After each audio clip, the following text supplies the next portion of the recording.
Pour vous, l'harmonisation de l'Europe, elle passe par quelle première mesure de la part du gouvernement? L'harmonisation de l'Europe? Oui.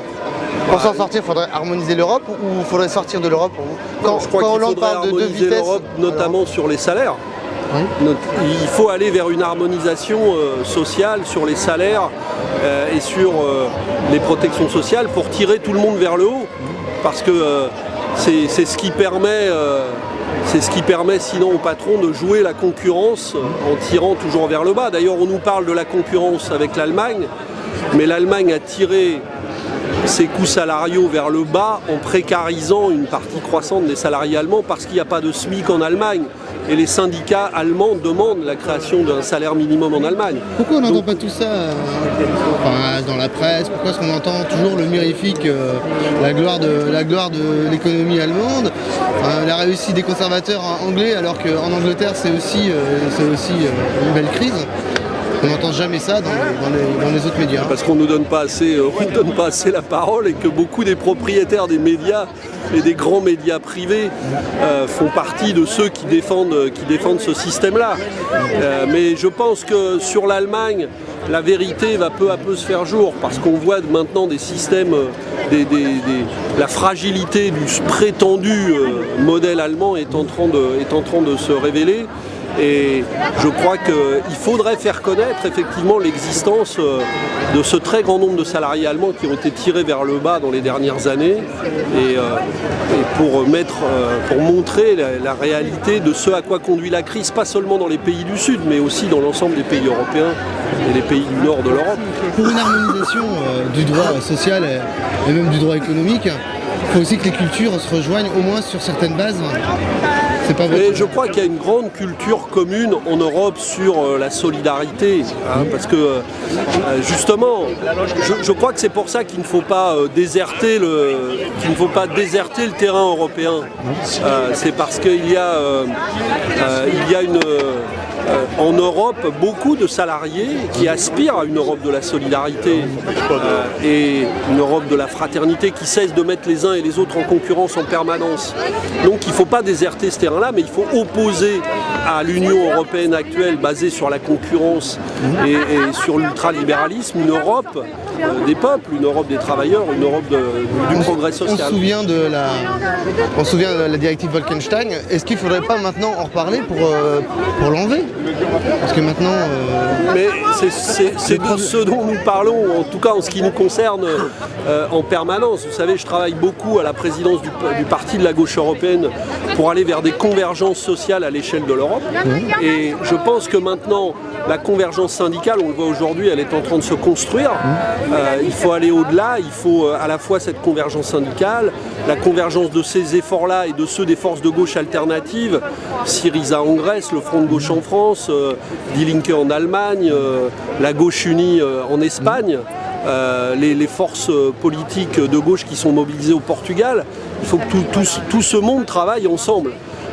C'est difficile. Il y a une nouvelle intéressante, c'est que une réunion qui avait lieu à Florence des mouvements sociaux, des mouvements syndicaux le week-end dernier a décidé d'essayer d'organiser un alter summit, un sommet alternatif des peuples à Athènes début juin prochain. Eh bien, je crois qu'il faut tous travailler à cette perspective-là parce que nous avons besoin de nous donner de la force à l'échelle de toute l'Europe. 7 milliards pour la banque qui aide PSA à se développer alors qu'elle vire 8000 personnes, ça vous inspire quelque chose d'intéressant? Écoutez, ça pourrait être un levier puisque l'État donne sa garantie à la banque de PSA, eh bien, il faudrait en profiter pour prendre du pouvoir dans la gestion du groupe et en donner aux salariés. Il faudrait qu'on utilise ce levier-là pour se donner du pouvoir parce que si effectivement on aide ce groupe pour laisser les actionnaires et la famille Peugeot continuer à piller le groupe ou à faire des erreurs stratégiques en ne faisant pas les bons choix industriels, on aura perdu sur toute la ligne. Donc je pense que l'État doit se mêler de cette affaire-là. Il peut avoir raison d'amener sa patte au sauvetage de l'entreprise. Encore, ce serait d'abord aux actionnaires de payer, parce que la famille Peugeot a de l'argent quand même, et beaucoup d'argent. Mais on pourrait en tout cas utiliser ce levier-là pour prendre du pouvoir et en donner aux salariés. Et je pense que c'est vrai pour PSA, mais pour beaucoup des autres grands groupes industriels français. Pour vous, la taxe de 0,01% sur les flux financiers, est-ce qu'elle est assez importante? Non, bien sûr qu'elle est très insuffisante. Bon, d'abord, elle n'est toujours pas mise en œuvre parce qu'on nous a parlé pendant des années de la faire sans jamais la faire. Maintenant, on l'a votée, mais elle n'est toujours pas mise en œuvre. Et elle est à un taux vraiment minimal, alors qu'il y a énormément à faire. Et là, en la matière, le gouvernement français n'a absolument pas besoin d'attendre l'Europe. Il peut taxer les dividendes. On est dans la discussion budgétaire. Nous, on propose plusieurs amendements qui visent à taxer les dividendes et qui sont pour le moment refusés par le gouvernement de gauche français et qui pourtant avaient été votés. Nous les avions votés ensemble, ces mesures, quand nous étions dans l'opposition. Donc c'est bien que la gauche est capable de les voter. Mais maintenant qu'elle est au gouvernement, maintenant que le Parti socialiste gouverne, il doit adopter des mesures de taxation des dividendes et elles sont parfaitement possibles. Je rappelle qu'en France, les entreprises non financières, c'est-à-dire hors les banques, distribuent plus de 300 milliards d'euros de dividendes et de frais financiers versés aux banques chaque année. Donc quand on nous dit qu'on a du mal à trouver 20 milliards d'euros et que pour les trouver, il faut augmenter la TVA et diminuer les dépenses publiques, nous on dit non. Si on veut trouver 20 milliards d'euros de plus, il faut aller les chercher dans les dividendes des actionnaires. Comment on fait pour ne pas avoir peur de faire partir les investisseurs, de laisser les investisseurs, ils partent. Les entrepreneurs, Non, mais ça, l'argument, ils vont partir, ils partent aujourd'hui. Il y a un rapport sénatorial qui a été réalisé sous la direction d'un sénateur communiste, Éric Bocquet, qui chiffre aujourd'hui à 50 ou 60 milliards l'évasion fiscale. Et c'est une évasion fiscale des plus riches.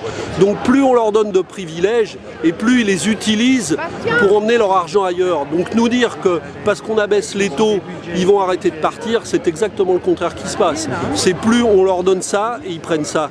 Et ils partent avec. Donc ces richesses-là, elles sont créées par le travail, elles sont créées sur le territoire national et c'est parfaitement normal d'essayer de le récupérer pour la collectivité.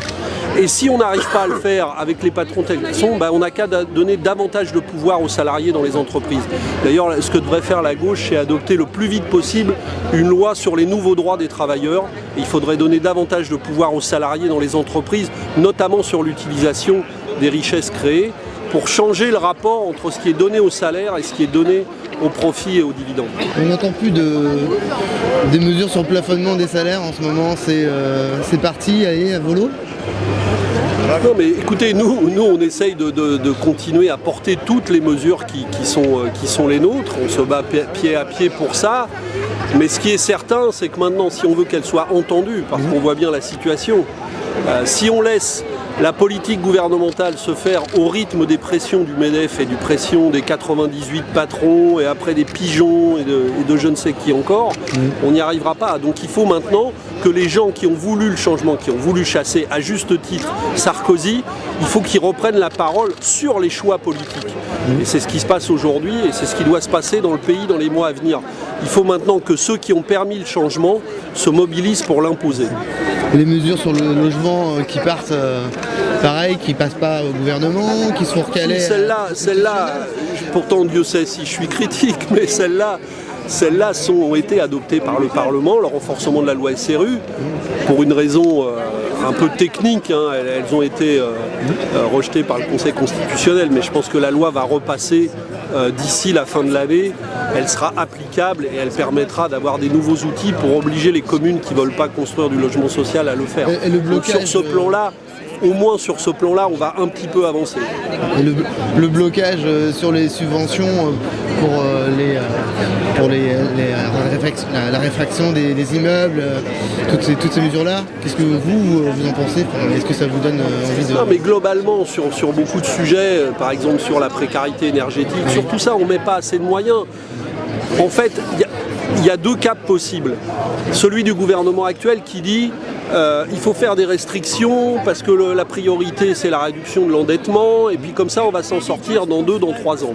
Nous on pense qu'en faisant comme ça on va aggraver la situation économique et on ne va pas améliorer les finances publiques. Nous on propose un autre choix, il faut investir dans de la relance sociale, dans des programmes utiles au pays, dans une relance d'une industrie et d'une industrie qui aille de pair avec une transition écologique. Donc il faut faire de nouveaux investissements pour un nouveau développement et c'est comme ça qu'on va créer un développement sain et qu'on améliorera les comptes publics, mais pas en faisant l'inverse. On s'y prend exactement à l'inverse de ce qu'il faudrait faire pour pouvoir essayer de s'en sortir. Bientôt un communiste au gouvernement, au Parlement européen. On n'en est pas tout à fait là, manifestement. Mais en tout cas, ce qui est certain, c'est que les communistes et le front de gauche disent qu'ils sont capables de gouverner. Nous sommes capables de gouverner. Nous pouvons, nous, participer à un gouvernement qui mènerait une autre politique que celle-là. Donc nous sommes disponibles, mais pour ça, il faut qu'il y ait d'autres choix politiques que ceux qui sont mis en œuvre aujourd'hui. Donc une nouvelle république. Entre autres choses. Mais vous n'allez pas me faire décliner tout le programme. Au revoir.